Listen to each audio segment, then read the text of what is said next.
অনেকেই জানে না বাংলাদেশ সীমান্তরক্ষী বাহিনী বিজিবি কতটা ভয়ঙ্কর। 2000 সালে বাংলাদেশের সাথে মায়ানমারের একটি ভয়াবহ যুদ্ধ সংঘটিত হয়, আর এই যুদ্ধের ফলাফল পুরো বিশ্বকে তাক লাগিয়ে দিয়েছিল।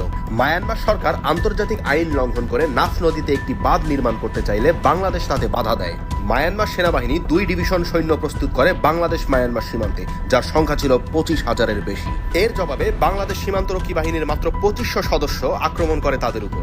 10 গুণ বেশি সৈন্য নিয়ে নাকানি চুবানি খায় তারা। উল্লেখ্য এই যে বাংলাদেশ সেনাবাহিনীকে সেই যুদ্ধে অংশগ্রহণ করতেই হয়নি, তার আগেই 600-র বেশি সৈন্যের লাশ ফেলে রেখে পালাতে বাধ্য হয় মায়ানমার বাহিনী, যেখানে বাংলাদেশে নিহত হয়নি একজনও। হ্যাঁ, এটাই বাংলাদেশ। শুধু বড় বড় অস্ত্র থাকলেই হয় না, সেগুলো চালাতেও জানতে হয়। আর শুধু সংখ্যায় বেশি থাকলেই হয় না, রণকৌশল জানতে হয়। আর সবার উপরে দরকার হয় সৎ সাহস এবং দেশপ্রেম। ভিডিওটিতে একটি লাইক দিন, যাতে সারা বাংলাদেশের মানুষের কাছে পৌঁছে যায় এই বীরত্বের ইতিহাস। আর সেই সাথে চ্যানেলটিকে সাবস্ক্রাইব করে পাশে থাকুন।